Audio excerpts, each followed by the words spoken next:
speaker is Dr. Ibrahim Babelli, who is leading the development of the King Abdullah City for Atomic and Renewable Energy Strategy and Operating Model, in short, KACARE, I understand, which in charge of energy mix development, policy making, technology evaluation, developing regulatory and economical models for introducing nuclear energy and renewables in the energy landscape of Saudi Arabia. Dr. Babelli. بسم الله الرحمن الرحيم الحمد لله رب العالمين والصلاة والسلام على أشرف الأنبياء والمرسلين. Distinguished guests, ladies and gentlemen, I would like first to start by thanking you for hosting us here and for inviting KACARE to present at the prestigious convention of the French Nuclear Society, Sfen. It gives me personally a great pleasure to share with you the vision of the energy future that Saudi Arabia is proactively pursuing over the next 20 years and beyond. When we address clean energy, we for once are talking about a set of initiatives that are as important for us today as they are for the future generations. I believe that creating a better future for our children and grandchildren mandates that we strive to endow it, the future that is, with a workable future of energy. This energy future has several very distinct characteristics. First, the energy future must be widely accessible. Second, it has to be affordable. Third, it must be sustainable. Fourth, it must be the result of optimization on a larger context, not only your country's context. And finally, it lends itself to collective realization. Saudi Arabia sowed the seed of this very energy future when the custodian of the two holy mosques, King Abdullah bin Abdulaziz, established KACARE on April 17, 2010. King Abdullah City for Atomic and Renewable Energy, KACARE for short, is the embodiment of the aforementioned 5 attributes of the energy ecosystem that Saudi Arabia aspires and plans to build with you, distinguished colleagues. It is our responsibility, collectively, let me stress, to articulate and construct the energy future of the world. The energy future of the world. This is inescapable reality, and I will share with you why. But I would like first to shed light on the 5 attributes of the desired energy future as we see it. First, energy for all. We believe that renewable energy is by nature egalitarian form of energy and available to all. The sun shines every day, if not here, then in Riyadh, and it shines brightly enough for its energy to be amply harvested where suitable, and importantly, suitably and sustainably delivered where needed. The same is true of wind energy, geothermal energy, tidal wave energy, and of hydro energy, small and big. Practically speaking, there is no location on Earth that has no supply of renewable energy. It is only a matter of properly harvesting, transmitting, and connecting, then using. This is a fundamental premise of profound implications. Energy in some form or another, is abundantly available in its raw nature, be it sun rays or wind gusts or ocean currents. We globally and collectively need to render the raw form of energy usable and optimize its generation and consumption. Optimization of generation and use is necessary for making various forms of renewable energy affordable, which takes me to the second point, affordability. Now, until somebody patents how to cater and meter sunshine, it remains absolutely free. Yet, if any country for that matter, does not develop its own solar energy harvesting systems or a significant part thereof, this country would be importing sun, more or less exactly the same way it imports oil or gas that are only available sparsely around the globe. This means that since renewable sources cost fundamentally nothing, the focus of building sustainable energy future for all must be on making energy harvesting systems affordable to all. And the same argument goes for wind, geothermal, and other forms of renewable energy as it does for nuclear energy. This is not too difficult, primarily because a large chunk of solar harvesting systems cost is consumed in the service component of the value chain, including design, engineering, procurement, construction, assembly, operation, and maintenance. We owe it to ourselves, our nations, and our future, however, to ensure that the remaining part of the value chain, namely the manufacturing, which is significant in nuclear, for example, is optimized in its distribution and not monopolized by one company or by one nation. Renewable energy is largely harvested using simple technologies that are suitable for distributed manufacturing and services. Countries that have the resources financially and technically are obliged, in my opinion, to aid countries that lack either one or both to develop their renewable industry. The same applies to advanced nuclear reactor technologies, particularly small and modular reactors. Only through this approach can renewable and nuclear energy become truly sustainable. And this transitions me, distinguished colleagues, to the third attribute, sustainability. Now, the definition of sustainability largely encompasses, classically, three elements. First, environmental stewardship. Second, human development. Third, economic viability. But in looking forward towards a sustainable energy future, we find, very importantly, several other components of what makes an energy sustainable. First, security of supply. Conventionally, security of supply means securing gas or oil supplies to your country. But in renewable energy, it's different. And this is a critical paradigm shift from the conventional definition where uninterrupted supply of fossil fuel was synonymous with energy security. In the renewable energy domain, security of supply is synonymous with local value chain development.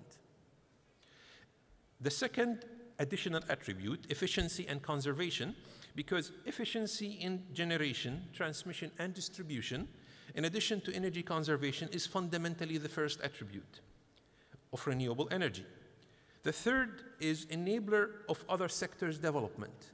It is insufficient for you to produce energy from the sun. It has to be an enabler of co-development of other sectors.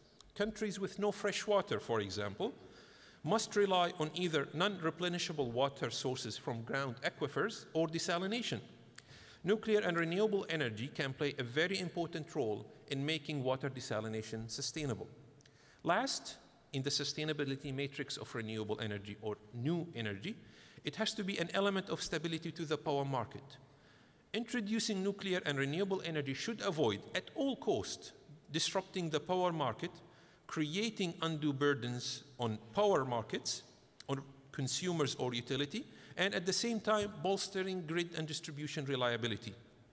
For Saudi Arabia, as for many other nations, renewable energy on utility scale and nuclear energy as well constitute together a new strategic sector. We would be completely amiss if we do not maximize and smartly optimize economic development in Saudi Arabia anchored by generation capacity that will be installed to meet growing demand both for power and water desalination.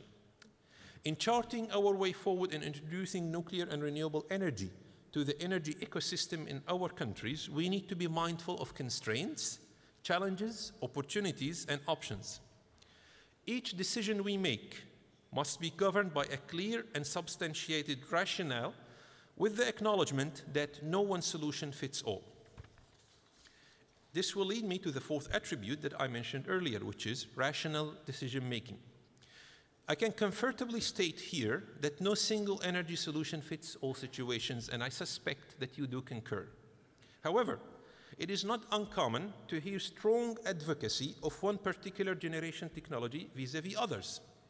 This advocacy comes often from well-intentioned individuals and groups, but many a time from special interest groups.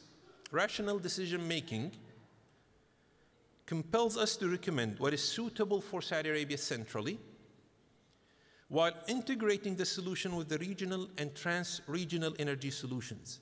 This is a fundamental paradigm shift, once again, for the energy outlook of the future. I will expound on this point before the end of my speech, if you allow me.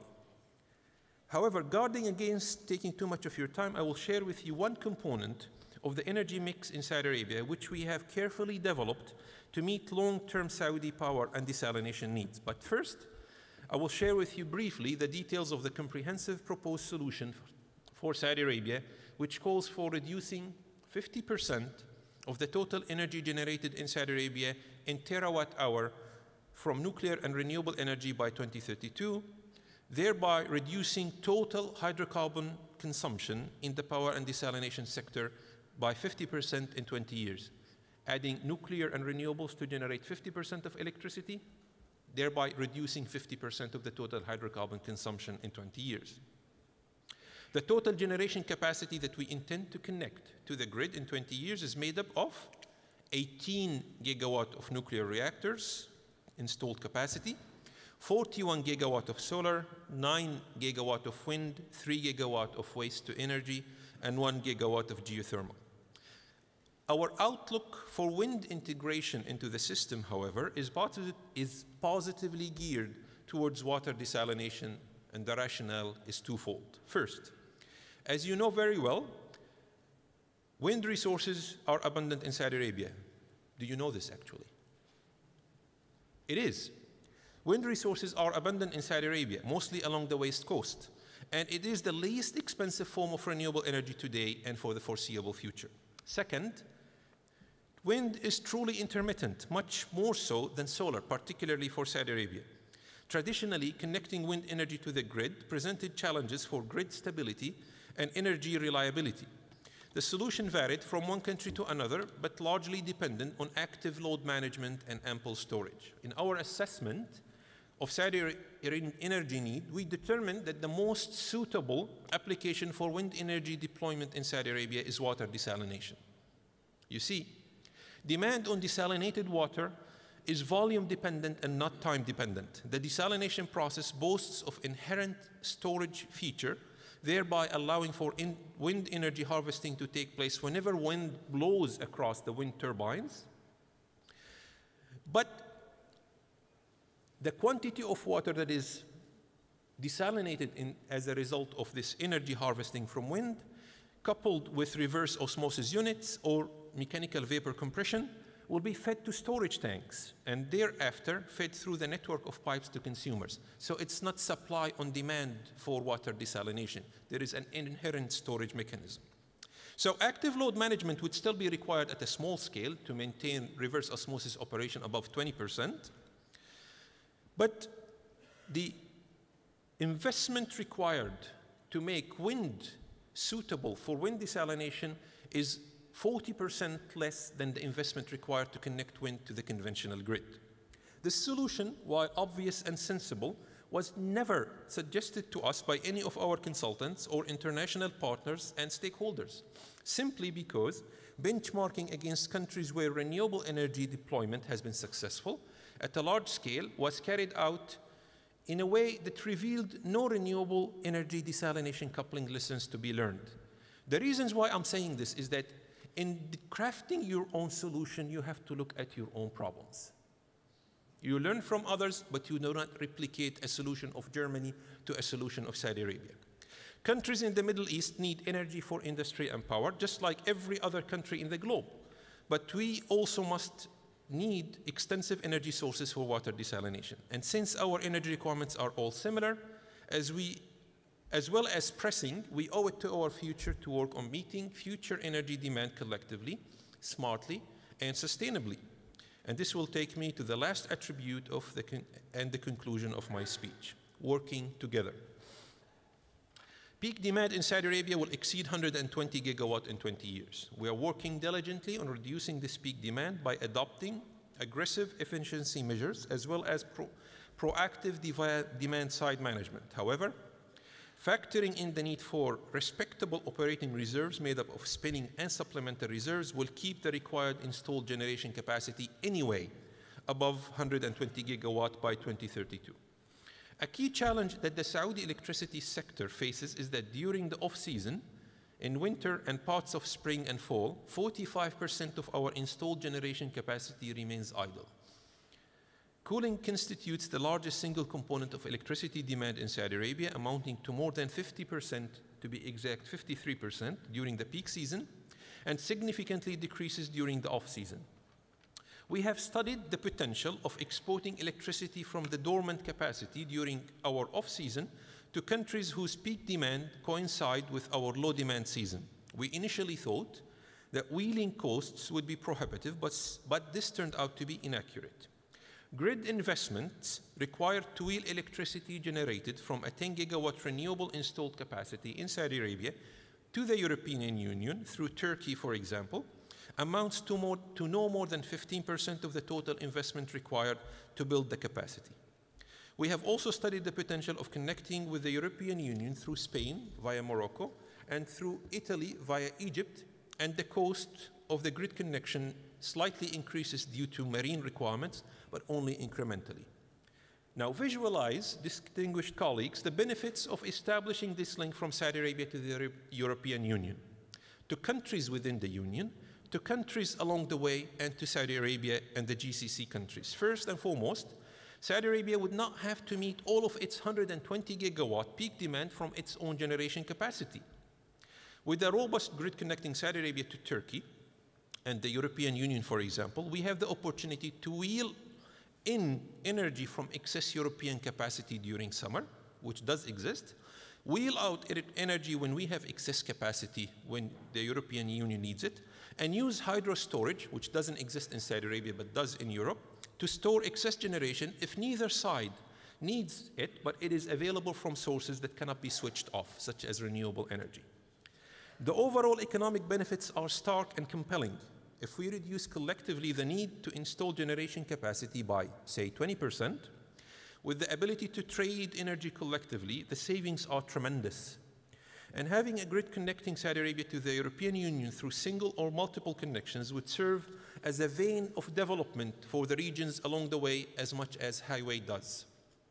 This will spur on energy-related industry and services along the way in the regions where the grid passes, and this is a win-win case for all.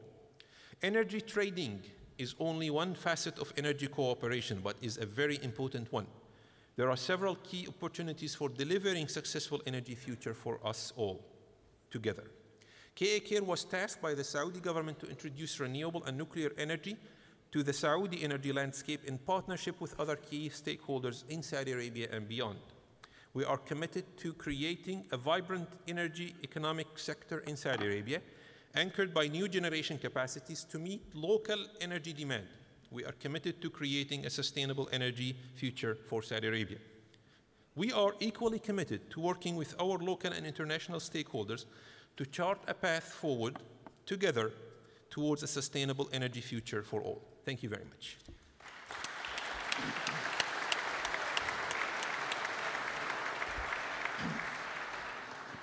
Thank you, Dr. Babelli. Yes, good morning. Gilles Kneus from Bureau Veritas. I would have a question for Dr. Babelli.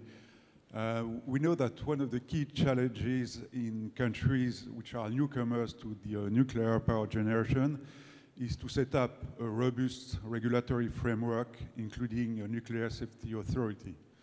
And so could you please shed some light on what are the plans for the Kingdom of Saudi Arabia to develop such a framework, and what role could potentially KAK play in this scheme? Thank you. Thank you. Dr. Babelli, yes. Thank you for the question. One of the most important things in the creation of KAK was the dual responsibility given to KAK by the government to foster the development of both nuclear and renewable energy.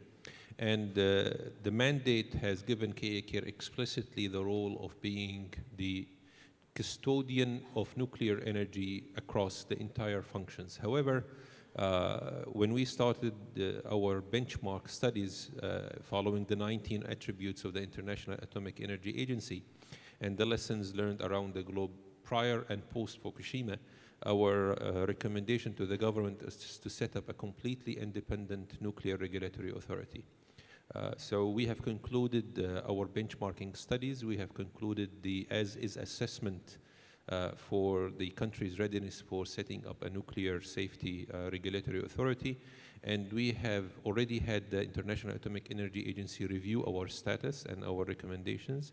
And during a recent visit by the Secretary General of IAEA, Mr. Amano, to Saudi Arabia, he has already incorporated Saudi Arabia as one of the newcomers into the nuclear new build with the necessary preparedness to be that. We anticipate that the independent nuclear regulatory authority will be set up roughly end of this year or early next year. Thank you. question. Oh, sorry, I can't see any.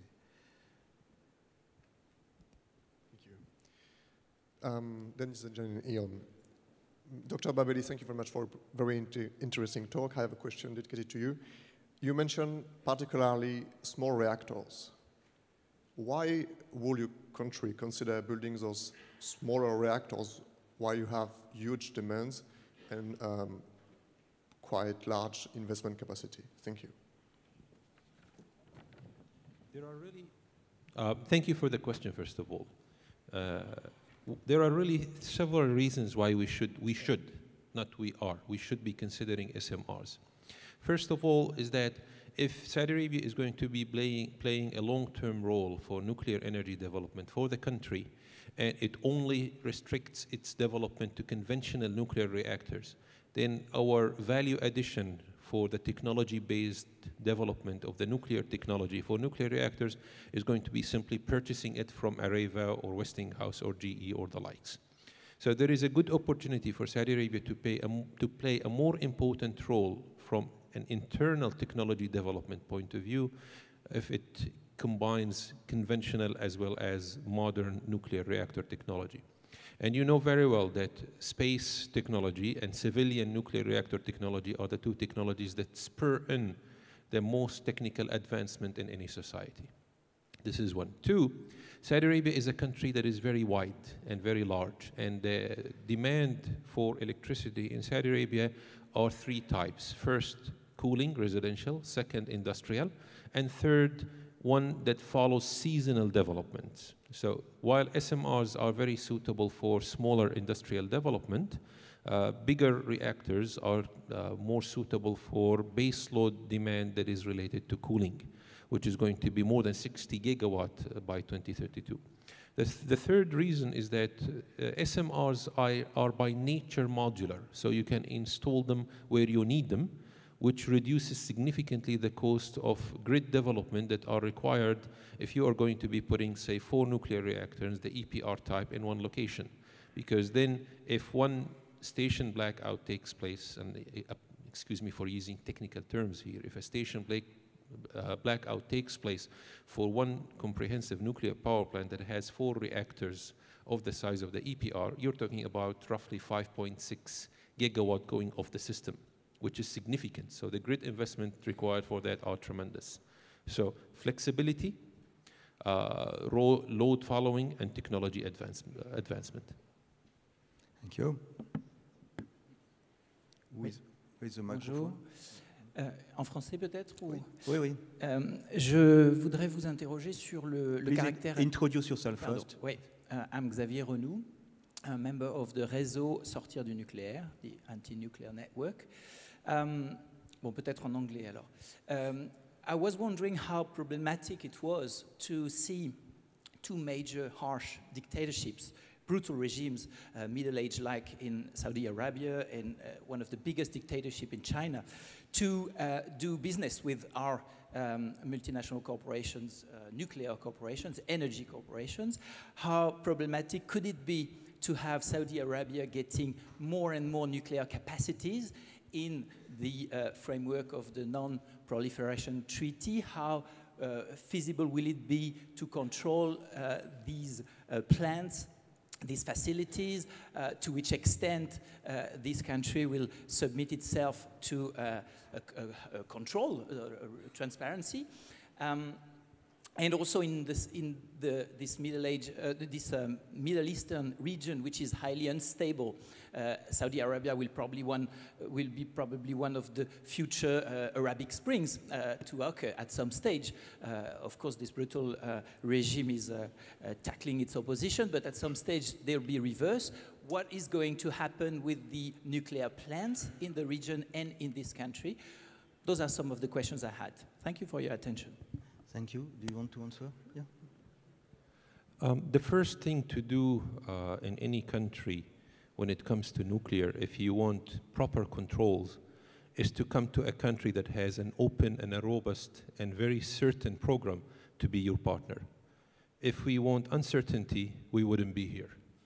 If we want certainty in in the participation of a trusted partner, such as the nuclear industry, what we are sending in terms of a signal is that this program that we are planning to pursue and develop is going to be first open to you because you are going to be our partner in developing it. And second, it will ensure that it is first robust, second secure, and third following the international standards. And if you want to stabilize any country, my friend, you invest in it, you don't fight it.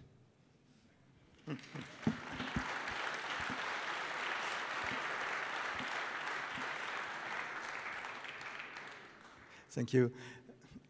Another question? Président de la Sfen.